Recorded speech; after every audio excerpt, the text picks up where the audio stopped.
Welcome to The Sandbox with Justin Peters, connecting you to the ideas and tools to improve your life. Now let's go. Hello, and thanks for tuning in to another episode of The Sandbox. I am your host, Justin Peters, and I want to start today's conversation off with a question. Do you have big dreams? I hope this is a rhetorical question, as I expect everyone in my audience to have big dreams. So I know you get it. Starting a business, changing to a healthy diet, being an exceptional partner are all worthwhile aspirations, but those aspirations require a lot of energy. And energy is the focus of my conversation today. Joining me in that conversation is sleep specialist Lee Chambers, and man, does he have an interesting story. At a critical time in his life, with a pregnant wife and a young child already at home, he lost the ability to walk. After 11 months of exhausting rehabilitation, he regained mobility. From that, he created Essentialise, which is a life and wellness coaching business. And he dedicated himself to helping other people achieve the healthiest version of their life. In this conversation, Lee will share tips and strategies on how to optimize your sleep. This episode is perfect for those who have big dreams and need a lot of energy to accomplish those. I hope you enjoyed today's conversation with Lee Chambers. Lee, my man, welcome into the Sandbox. How you doing? Hey, it's great to be on today, Justin. I'm well, thanks. That's awesome. And for everybody, if you can't tell, there is a little bit of an accent there. You're from England, correct? Yeah, England, north of England, and yeah, as Justin said previously, sound quite interesting. Yeah. Well, I'm excited for our conversation today. It was a lot of fun getting to do some research on you, and I realized that you have such a big breadth of knowledge. And I figured for this conversation in particular, we're going to talk all things sleep. Before we jump into that, I would love to learn, and I'd love for you to tell us a little bit about Essentialise and what you do exactly as a well-being consultant. Yeah, so Essentialise is a workplace wellbeing company. So my position as a wellbeing consultant is helping people to build awareness of how sleep, mindset, movement, nutrition, and habits all bind together to actually create a compounding spiral upwards in terms of your well-being, your physical health, your mental health, but also how you approach the world, your positivity, your productivity. And I run a series of workshops helping people to understand not only how it works on a more on a digestible, actionable level, but also ways we can make small changes in each of those areas that actually connect together to build something that allows you to suddenly take off like a rocket, really. And it's giving you the energy to do the things that you want to do. I do it with individuals as well for a coaching process. So I'll take them through, identify who they want to become, what their actual real goals are underneath the goals that they quite often set, and then use that to give them the energy to set off on their own personal journey, looking at the limiting beliefs. And in so many ways, it's about interconnecting the fact that your body and mind are really linked in so many different ways. We don't tend to really think about it that much. But when you start to help people empower and encourage them to look at that a bit more, to experiment and start to realize, actually, I can feel better by doing this. So I'm going to do this a bit more.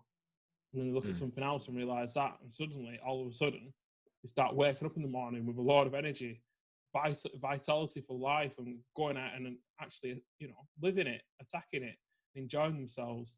And that is a process of experimentation and failure and being able to catalyze that into different things. But yeah, my main job really to get people living a healthier life without telling them what to do. So that's interesting, and I think people understand what you do from a macro concept. Where were you always interested in optimizing your own health, or is there a story behind how you got to where you are today? Yeah, so it's always something that's been a little bit of interest. But I kind of grew up in a family where I was the first one to go to university. So there's a big push on that and trying to work out what you want to do. And I've always been interested in business, in optimizing systems. And I've always had a good a good grasp of data and statistics. So naturally, that's kind of taken me down an entrepreneurial route more so than the health route. But what I actually did is once I went down my entrepreneurial route, I ended up having the finance and the flexibility to start to learn more about my physiology and about my psychology. And at university, I'd done international business psychology. So looking at lots of different areas from geopolitics to psychology to business, because I wasn't really sure what I wanted to do.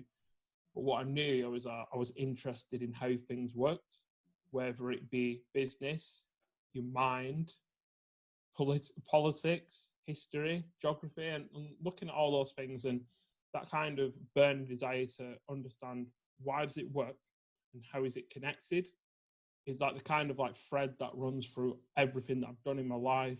So I went out into the corporate world after university and wanted to be a financial advisor so I could juggle statistics, make people well because the money was looked after. And that was combining the two things that really have been, a passion in my own life. And in so many ways, then setting up that business allowed me to go and study nutrition, study sleep, and study strength and conditioning, which then allowed me to have a much deeper understanding of my own physiology. I then decided to go on and do further studies into psychology. So that has then become a driver for what I do today. But the biggest driver was when I became unwell, lost the ability to walk. And at that point, I had to take ownership of my own health and say, right, I can't let this medication get me back on my feet. It's all on me to really utilize these qualifications, the experience in different industries, and start to optimize my own health, because my health outcomes are in my hands. Can't suddenly turn the clock back and not have a chronic disease anymore. This is what I've got right now. However, how I react to this, how I attack it back, how I'm proactive in my recovery, that's in my control. So that then became the fuel for me starting to take this in a really kind of serious vein, not just to improve myself, but creating a burning desire to help others with a similar thing. And I've gone through the process of optimizing my own sleep, my own nutrition, my own movement as a tool to come off my medication, which has been dampening my immune system. As I've gone through that process and experimented more and more to get really what is now an optimal design for my own life, I've realized that would be so powerful for other people. And that really is the root of Essentialise and what I do today.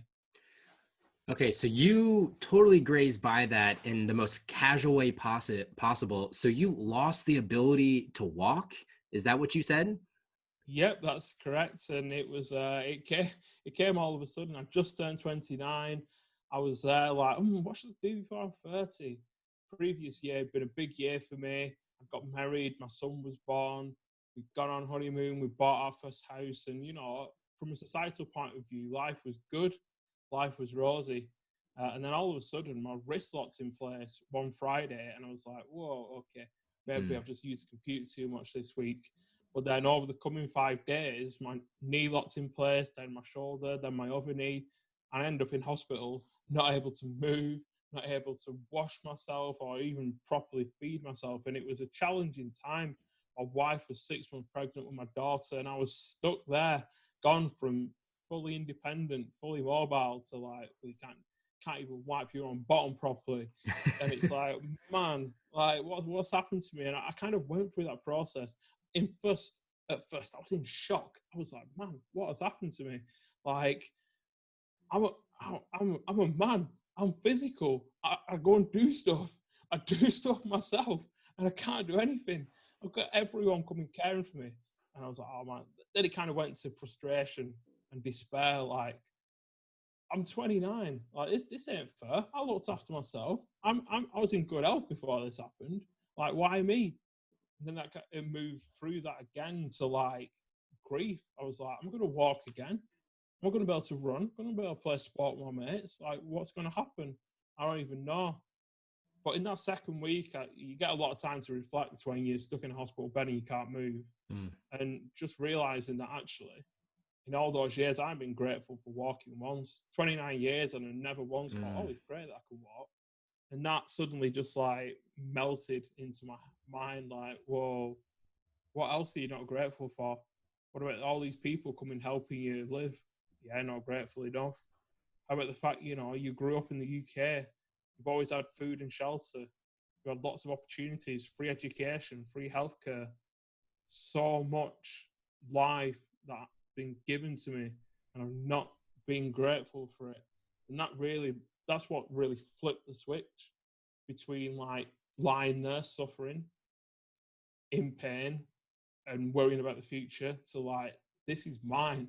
Like, I've been given all this before this happened. This has happened to almost wake me up. Now I'm woke up. I'm definitely awake because I can't sleep at night because I'm in so much pain. But yeah, now I'm awake, and I'm gonna take this recovery. It's mine. I'm gonna own it. Gonna have the mindset that it's gonna be difficult. It's gonna be challenges, obstacles, sacrifices. But I'm gonna make my recovery a priority. And some days it's gonna be rough. I'm gonna have to have the resilience to get through those times. And I was like, you know what? I came out of hospital. My daughter was born.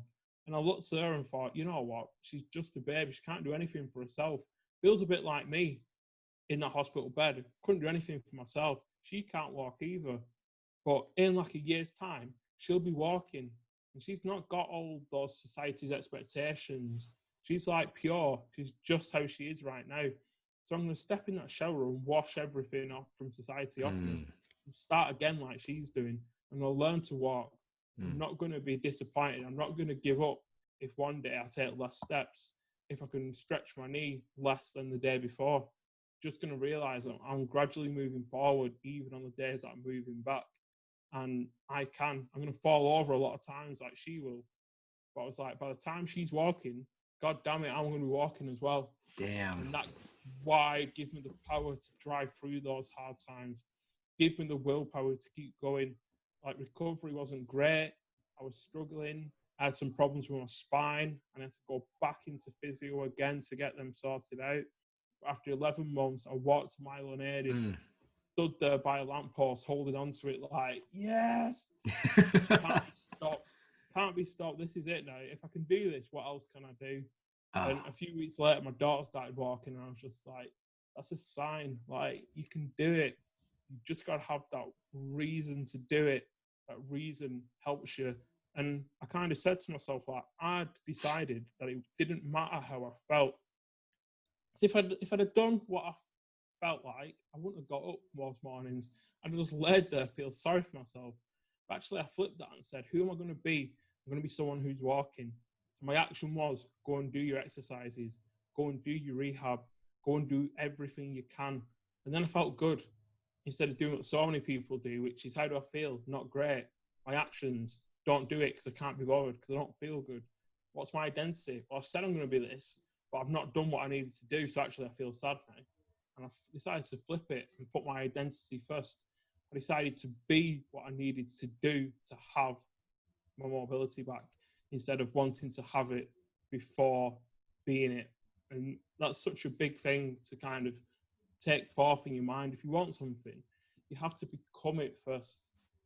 And that process, you have to go through it and decide what you want.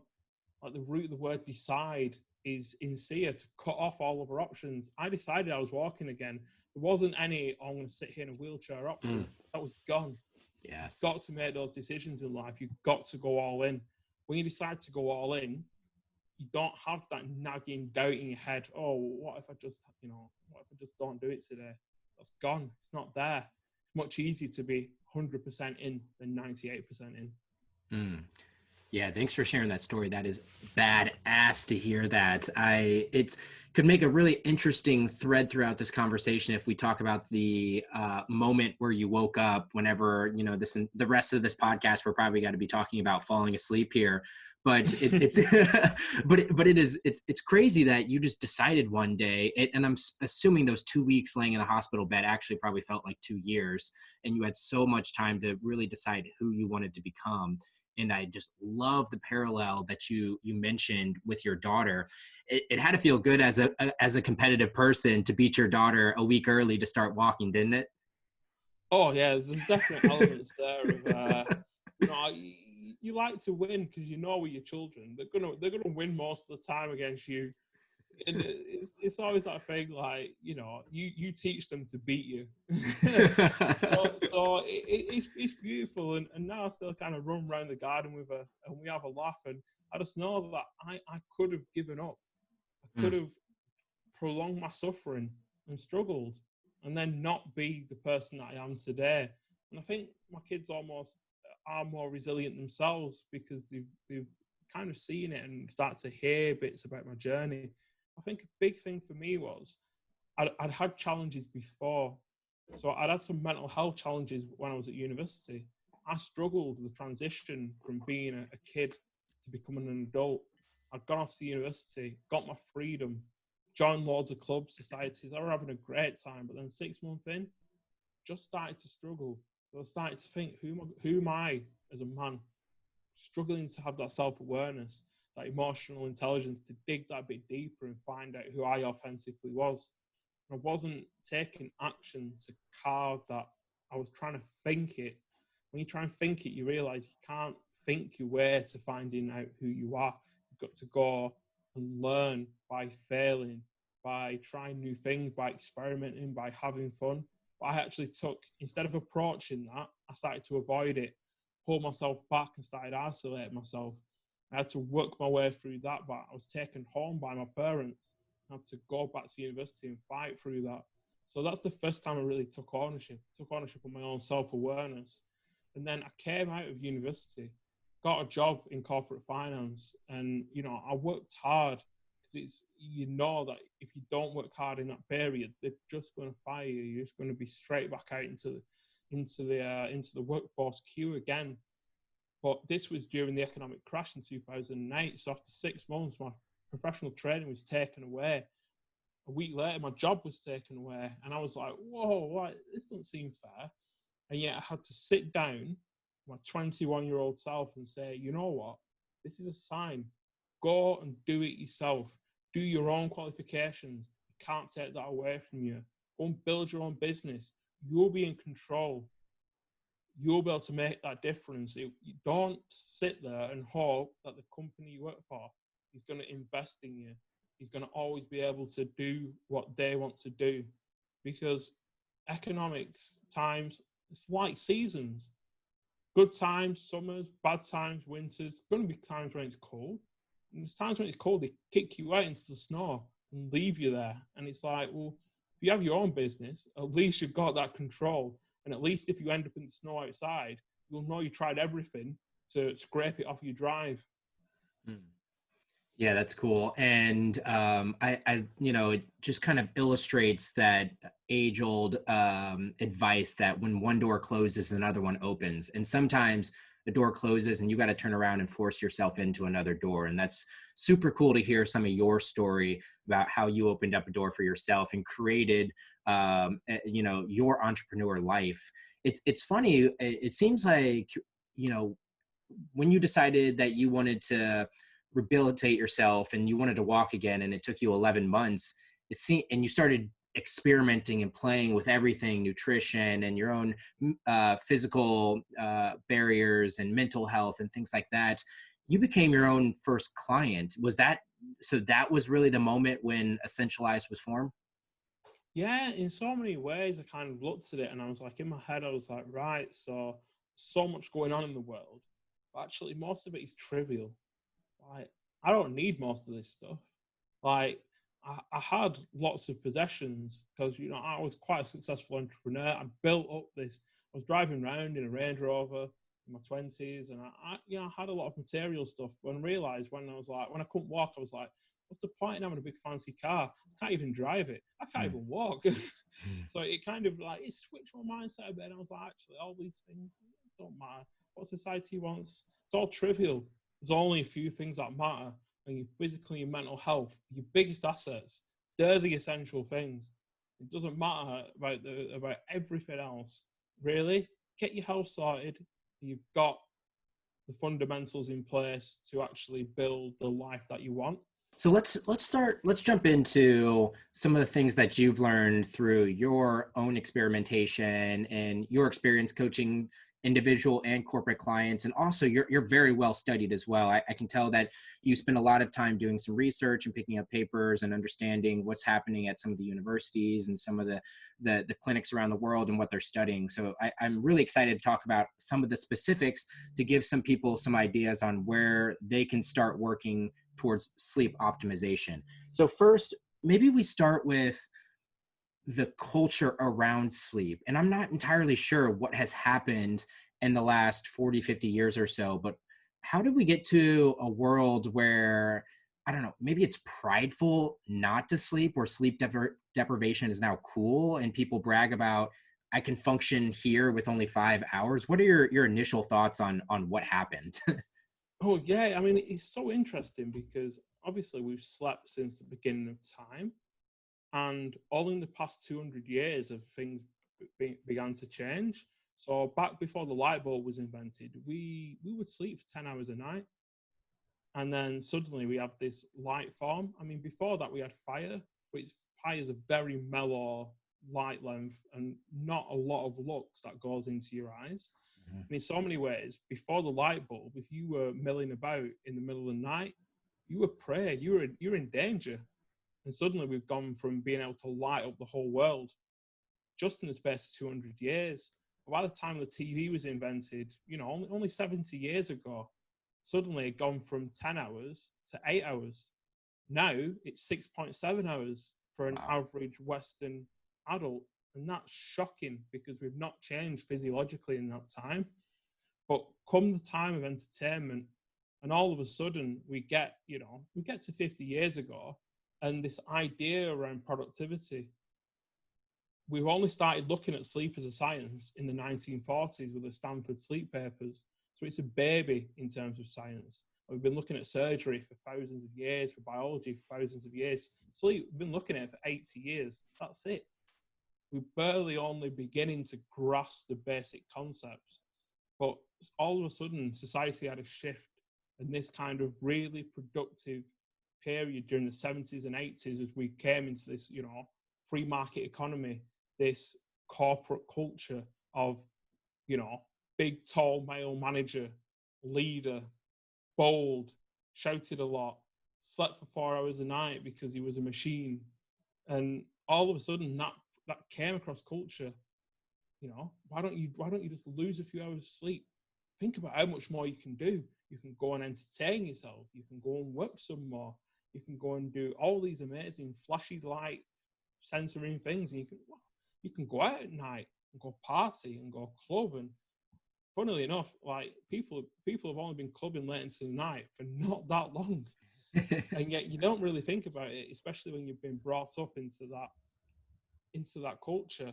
But yeah, it was actually, not that long ago, a point where people would be, it would be a yardstick. How much sleep could you survive without? Hmm. And it's amazing how in the past 10 or so years, people have started to realize, the more and more we've researched it, just what happens if you decide to go down that route. It demolishes your immune system. It absolutely kills your productivity. It causes you to fall into conflict because your emotional regulation's all over the place. Your hormone regulation's poor, so you end up eating poorly. That spikes your blood sugar, so you feel even worse. And we are actually designed to sleep twice. So we're polyphasic creatures. We're designed to sleep through the night, but then also in the afternoon. Hmm. So we've So like kind of napping. lost, yeah. So we've lost that through the Industrial Revolution in many ways. Because as soon as you start nursery or kindergarten or school, you don't have a nap anymore. Hmm. And you go to work, there's not the capacity for that. And that's why we have the afternoon, all of a sudden after dinner, like in the meeting room, like dipping our heads, like can't concentrate. Because actually, we're biologically wired to sleep then. And that's why, I mean, the Romans were aware of that. They called it sexta, the 6 hour. And it still exists in Southern Europe as the siesta, where they close all the businesses and shops in the heat, midday heat, and go and have a nap for 2 hours and then come back again and work till a bit later. And yet we decided to wash that out of our culture. So we're always going to have the challenge of trying to focus and keep our attention through that. But yeah, in the past 10 years, all of a sudden, people started to realize sleep is the fundamental driver of health and performance. As soon as you take it away, things start to fall apart, and pretty quickly. Mm. Yeah, and yeah, maybe we can build some kind of campaign to bring napping back. I think a lot of people, especially my audience, the 20-year-olds, would love to bring napping back. But I've seen some corporate organizations put in like the nap pods and stuff, and maybe they're onto something there in terms of driving productivity. But I just can't see, especially here in the States, how corporate things have gotten us move towards a world where we take a 2-hour break in the middle of the day and then come back to things. I'm not sure if it could work out, but I like the thought of at least getting more sleep. And you've mentioned some of the negative effects of like what a sleep debt can do if if you're looking at 4 to 5 hours every single day. Maybe some of the positives. What does a full night's rest bring to you? Like why should someone really want to focus on this, and how does it set you up for success the next day? Yeah, so in so many ways, we have our 4 different stages of sleep, and they all regulate and restore different parts. So if we look at our deepest stage of sleep, the stage 4, that comes very early in the night in its majority, and that's physical restoration. So we've evolved for if we do get suddenly woken up by predators in the middle of the night, at least our bodies will be recovered enough to run away. Mm. So we have that really deep period, and that's a big thing about if you take sleeping pills. More sleeping pills wipe that stage out. You don't get that actual stage 4 physical restoration, which is why people who take sleeping pills long term quite often find the bodies literally fall apart, and you're having a biologically induced sleep, not naturally induced sleep. Now, what kind of happens when our other stages is the closer we go towards our REM. So we have our sleep cycles, roughly 90 minutes. People have different cycles, and those change as we get older and our requirements change. You'll notice that babies sleep a certain way. The chronotype is the chronotype of a baby. They go to bed quite early, wake up really early, wake up a few times in the night just to tell you they're hungry. But then you get to a kid and you've got a relatively sensible cycle. You go to bed quite early. You get up a little bit earlier than adults do, then generally run around and wake up the adults. But then you shift all the way from that earlier chronotype as a young child all the way to being a late teenager, and you want to go to bed at 2 in the morning and get up at 11, and people trying to peel you up for college, and you're like, no, don't take me. And then by the time you're 2021, you actually fall into your genetic chronotype, which for some people is an early riser, for some people is a bit of a night owl. And I experimented to find where that is by playing about with your bedtime and starting to look at, depending on when you go to bed, when do you wake up naturally? Start to try and work it back from that, realizing that you go through your 5 sleep cycles of 90 minutes and add that up. Obviously nowadays we've got access to data where we can look at that a bit more, but you want to roughly be getting around, the old 8 hours sleep comes from looking at adenosine, which is a byproduct of our bodies telling us that we're tired. So our bodies over the course of a day creates adenosine in our brain that then goes into receptors to tell us, okay, so you're getting a bit more tired, which is why you gradually fatigue over a day. When you drink caffeine jumps into those receptors and blocks them. So caffeine doesn't actually give you energy, it masks your fatigue. And your body doesn't realize it's as tired as it is because the adenosine can't get in. So in so many ways, that's how you then start to look at those elements.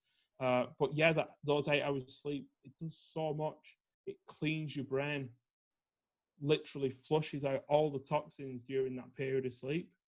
And there's so many other things. There's not a biological or neurological process that sleep doesn't affect in some way, which is why it's just so vital. And yet, like so many things that we just do, like breathing, we never actually think about it. And quite often it's the first thing for an hour to go off. And I think the best example to use to really shock people to understand is, firstly, if you sleep 4 hours a night, the following day, your blood sugar, your insulin sensitivity will be that of a pre-diabetic. Mm. But you'll measure as pre-diabetic after one night's poor sleep. And secondly, when they move the clocks back and forward, like they quite often do in a lot of countries across the world, Yep. when we lose that hour's sleep, suddenly heart attack, strokes, and serious disease, it goes up on that day significantly. Car accidents go up, workplace conflicts goes up. If you look at it, when we suddenly gain an hour, those all go down. That's interesting. Just off 1 hour's sleep. And it's really, really big, because you can't do experiments like that on people and take billions of people switching times and losing sleep. But that's one big worldwide experiment that just shows the difference in 1 hour's sleep.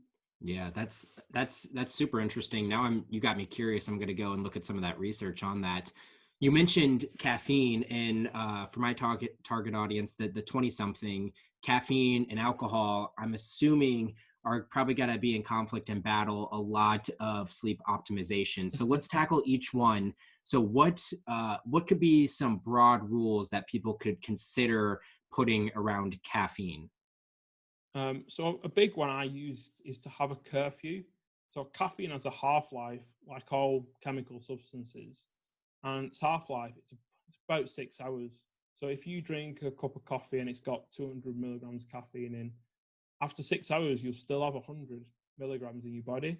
So it's understanding that actually the closer you intake caffeine towards your bedtime, the more you're going to struggle, because your body doesn't think it's tired. Yep. And you're confusing yourself. So my actual rules with my clients is no caffeine after 2 p.m.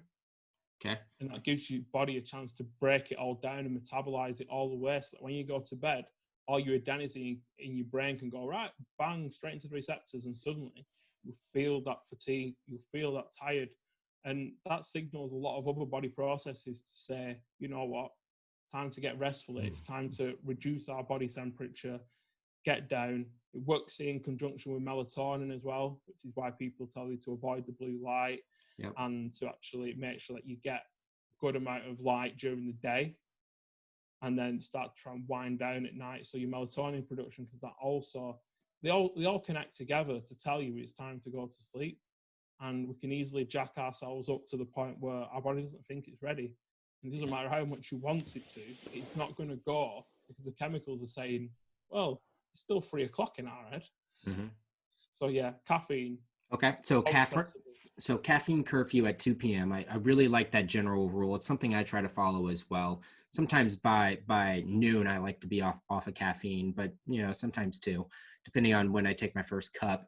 What about alcohol? I mean, you already mentioned the 20-something loves to go out clubbing late at night. What are some rules? I don't want to tell people they can't go out. I mean, I think most health experts would probably shy you away from binge drinking or even drinking alcohol in general. But what specifically to sleep optimization, what could we be thinking about in terms of alcohol consumption and some rules that we could put around that? Yeah, so I mean, in a similar way, my line of work, people have to go and enjoy their lives, indulge in society's fun, especially in your 20s, when you're more resilient to do it. So that again is something. As soon as you take something with such strictness and such rigidity, what you actually do is you flood the banks of fun, and then you don't have any fun anymore. You just become like a little robot, and that's no way to live. But the thing with alcohol is, a lot of people, and as they get older, they think, oh yeah, it's great to have a nightcap. It helps me get to sleep. What it actually does is it interrupts your sleep cycles, so it reduces your sleep quality. So again, with alcohol, what we say is try to have your last consumption of alcohol 4 hours before you go to bed. And if you're on a night out, then it probably makes a bit more sense to drink a little bit more at the start, a little bit less towards the end. And it's just starting to realize that you don't need to have those extra few drinks that tip you over the edge and get you to the point where you really, it's time to go home. And again, if you do that, you'll actually feel so much better the next day, even though you're probably likely to be underslept anyway. And it's like, it's just realizing that actually alcohol is it's one of those things in moderation. It's not an issue. Mm-hmm. And as part of a whole daily life, like I have 1 or 2 units a week. That's it. That's enough for me. Mm. It's something that during lockdown I've not really done, because I like to do it socially. Like, for hundreds and thousands of years, people have drunk alcohol as a social lubricant. All of a sudden, after a few drinks, you're just a bit more jolly, let your guards down a little bit. You'll go and talk to strangers and do all sorts of crazy things. And to be honest, when you're in your 20s, that's what you got to be doing. Yep. You've got to Agreed. be going a bit crazy. You've got to have that dawn party and watch people who you thought were all sensible and clever get drunk and fall on the floor. But yeah, in so many ways, it's like, just look to have your last drink 3 to 4 hours before you go to bed. Okay. It won't disrupt your sleep cycles. Okay, that's fair. That's fair. And you mentioned, people 4 or 5 hours before they go, or 4 hours before they are going to go to sleep. They're going to go home. And let's talk about the home a little bit, because I think that is the easiest low-hanging fruit to go for optimizing sleep. In my opinion, I did a few things that changed things around that really cost nothing, but I'd love to hear some quick tips or strategies people could do to redesign the bedroom to optimize their sleep. Yeah, definitely. So, I mean, you spend a third of your life in your sleep environment. So actually, you spend more time than you do in your car, more time than you do in your office, more time you do in your living room. It's just like, it's the place where we spend the most time. And so often people are, I don't want to buy that $1,000 mattress. It's like, you're gonna spend 10 years on that $1,000 mattress. Wow. Look at the cost per day to have something that supports your back and your neck while you lie there for 8 hours unconscious.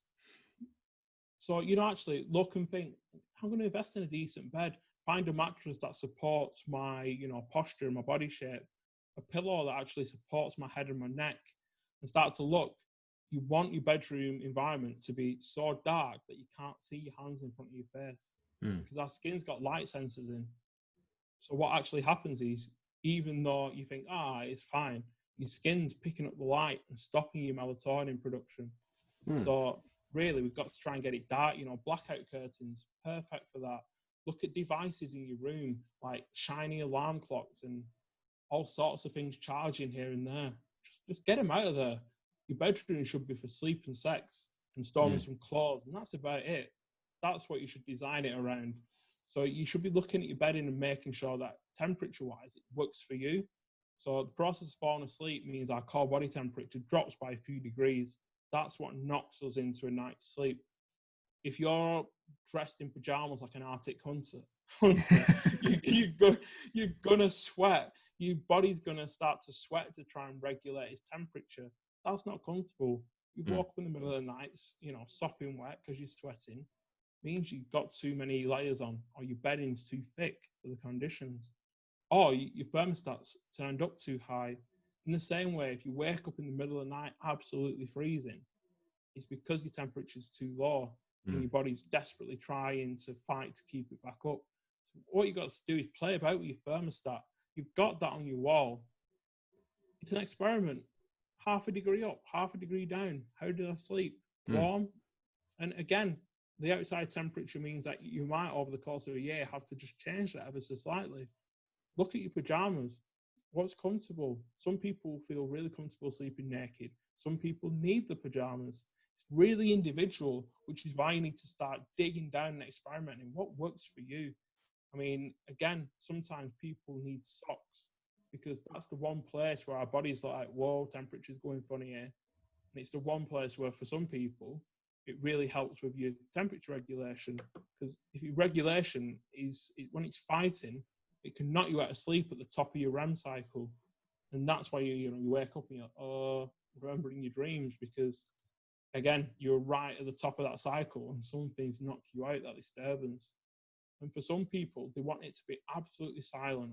Some people want a bit of white noise in the background just to help them get off. But it's so much. Design your environment to sleep in. Don't have those stressful bills on the side, things that are going to make you attached to things other than sleeping. Just make it a sanctuary, cool, calm, dark, and you'll sleep so much better. Don't charge your phone by the side of your bed. It'll be the first thing you look at in the morning, the last thing before you go to sleep. Research by the mobile phone companies themselves show if you charge your phone by the side of your bed and it's the last thing you look at, it takes you statistically longer to get to sleep and your sleep quality is less. And they funded that research themselves. It's that confident you'll still probably do it. That's crazy. And yeah, that was a big trigger for me. I set my phone on the other side of the room. First, I use it as an alarm clock. So the fact that I have to get out of bed, walk across my room to turn my alarm clock off, almost to a 98% success rate, gets me moving that day versus just rolling over, hitting my alarm. Sometimes I'm awake and I pull my phone open. I used to just scroll social media for 20 minutes. It was just a time suck from probably the most productive hours of my day itself. So redesigning that environment a lot really helped. And then you're right, getting rid of all of the external lights, my modem that had a little bit of light, or the things that had to stay in my room, like the fire alarm. I just put a little bit of electrical tape over the light itself to make sure that all of the light I could possibly get out was out of the room. But I love the fact that the big key driver here was the bedroom's really only for two things, and you said sleep and sex. And what mentally, how does mentally compartmentalizing those two things for the bedroom, how does that, for the people that maybe work in their bed, bring their laptop into their bed? You mentioned the bills by the side of their bed. What is our brain or our mentalness telling us about that might be disrupting our sleep? Yeah, so so many sleep problems and so many sleep issues are caused by anxiety, and people's brains were racing still. So we've got to kind of learn to gradually connect to tasks and disconnect to them throughout the day. And I teach a lot of that in the workplace about honoring our ultradian rhythms, which run between 60 to 90 minutes. And we can do a really good session of deep work. Then we need to disconnect and not be bombarded with stimulation while we gradually settle down to reconnect to the next task. And that's why meditation in the morning helps you sleep in the evening. And when the American Sleep Society looked at that, they realized that, whoa, these people that meditate in the morning, why are they so good at falling asleep? And why is the sleep quality better? The reason why is because when you meditate, you're switching off and disconnecting. People that can use that same ability at bedtime. And it's also using the fact that you're able to work deeply and then disconnect to actually build that into your day, so that when you go to bed, you can flick that off switch in your mind. And that takes practice. You can only build that up by meditating, by honoring your body's rhythms, practicing it, and suddenly you become better and better over time. But in terms of having stuff in your sleep environment that's not beneficial to sleep, it just triggers you, triggers thoughts and feelings, triggers behaviors and actions. And if suddenly your bedroom's full of clutter, you don't realize, but the environmental stress of all that stuff being there, it's there. You might have your eyes closed, but still in your mind, it's just there all around you. You're surrounded by things that are not conducive to sleep. And you've got to remember that we as animals, you've got to be a good human at the end of the day. And it's only in very, very recent times that we were suddenly in some urban environment, in a man-made building, surrounded by things. We spent most of our time sleeping under some trees and a makeshift cover. We had barely any possessions for 230,000 years. That's how we've existed. And all of a sudden we decided we need these little boxes and lots of things in.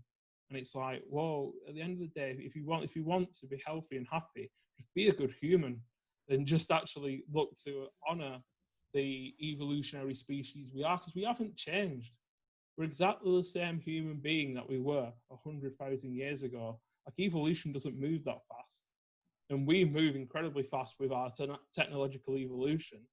But only in the past 15 years have we had this, magnanimous, shiny light object that we all carry around that's called a smartphone. That's the reason why sleep's gone from 8 hours to 6.7 hours, because suddenly we've got something that can burn our eyes out that we carry around with us 24 hours a day. Something that people are happy to wake up in the middle of the night and look at and be like, oh, that's good. What's happened? and it's like, whoa. We don't even embrace boredom anymore because we stand in the queue and we just get it out. And they're built to take and exploit our psychological hooks and get us habit formed into using them, because that's how they make the money. It's not great for sleep. It's not great for a sleep environment. And again, in so many ways, when you're looking at sleep and how it's beneficial to you, when you start to value it, you start to be more purposeful. When you have a reason to get up in the morning, you're aligned to your purpose. You know what your missions are. You know what you're doing. Sleep suddenly becomes more valuable, because a lot of people value their entertainment and watching, a whole series on Netflix instead of going to bed. But if you value entertainment more than your purpose, more than your mission, then what's the incentive to go to bed? You'll just roll in whenever you're ready. And it's about really getting powerful on that and realizing that if you want to make a change in the world, you can't do it if you're half asleep. Man, there's people who are so half asleep, they don't realize they're half asleep anymore. They just spent the last 10 years being half asleep. Wow. And they're so dulled, they don't even, that's how they think life is. Yeah. Yeah, no, that's great. And I don't want to get too deep into meditation here, because I think you and I could probably do an entire show just on meditation. But as an elementary meditator, I'm very new to it and I still haven't really figured out my rhythm. If you were to quickly give instruction to somebody that's new to meditation, how could someone start a meditation practice? Yeah, so it's so simple, and different types of meditation resonate with different people. So the first thing I can say is there's lots of apps out there which will give you a taster of different types of meditation. Try them, see what works for you, but don't go into meditation expecting that it's gonna do anything for you. Don't go into it with a goal of suddenly being able to transcend and fly, because it's a skill that you've probably not practiced before. Having to anchor into your breath, or a mantra, or silence, or some kind of prayer or visualization. And these are not things that we've practiced. They don't teach us these things at school. So when you first do it, you're going to jump into almost every thought that comes through your head. That's how society is now, and that's how we've started to become. So don't go into it expecting that you're going to get this amazing clarity. Start it like it's a tiny little habit, like you're a baby learning to walk. Don't get disheartened when you keep jumping into the thoughts, because that's going to happen. And yet over time, what happens is you don't really see. You think you're suddenly going to be able to, get clarity like a Buddhist monk. It doesn't really work like that. But what happens is you start to be able to concentrate more powerfully, focus more on tasks. And suddenly you're able to anchor into how you feel and be a bit more mindful in your life. And again, that's about going out there and trying really simple things, like just sitting there and listening to yourself breathing, just feeling it going, chest going up, chest going down, stomach going out, stomach coming in. And just live in the moment. Just start to watch the thoughts go by. Almost imagine you were stood by the highway and the thoughts are all the vehicles moving past, and just let them go. And you will jump in. Just how we are. We're interested. We're inquisitive. We want to know. But yeah, there's so much out there. Just start. Just try. Only a few minutes a day. But over time, it builds up like any kind of skill. What you don't realize is that going to the gym for our body, meditation is a bit like training for the mind. There's a lot of things that because you don't do it every day, your mind's not very strong. It's picking up that tiny little weight and going, oh, this is heavy. And yet you train it just for a few minutes every day, and you'll gradually get stronger and get stronger. And when you combine all those things together, you can get a pretty strong brain. Your brain will literally look like Arnold Schwarzenegger in your head. That's awesome. That's awesome. Well, Lee, it was a pleasure. As we conclude this episode, if people want to connect with you, if they resonated with something you said, if they want to learn a little bit more about your coaching business, where can people find you? So people can find me at essentialise.co.uk, at leechambers.org, and on Instagram at Essentialise Coach. Awesome. And we'll put all of those links in the show notes as well. Lee, my final question for you is, looking back, what advice would you give what advice do you wish you would have gave your 20-year-old self? Yeah, so the advice that I would have given is, don't worry, go out there, fail some more, have some more fun, and just let it be. Because again, like so many people, I was too busy thinking, what was I going to do, instead of going out and just doing it and finding it for myself. Thank you so much. I appreciate that, Lee. It's been a pleasure learning about your story of waking up and how that led to you sleeping better. I just love that irony of our story arc here. It was a pleasure. You will probably be back on the show. I think we're going to have to dive into nutrition and movement at some point in time. So for the audience, this will not be the last that you hear of Lee Chambers. But as of right now, Lee, it was a pleasure. Thank you. Thank you, Justin. Hey, everybody. Thanks for listening. If you like this episode, make sure to subscribe, rate, and review. If this episode brought value to you, share it with a friend and show love on social. You can tag me at Justin Lee Peters. The link to the show notes is in the episode description, and we'll include all the resources we talked about today. This episode was produced by Gabby Dimeke. I'm your host, Justin Peters. Thanks for tuning in, and we'll see you next time in the Sandbox.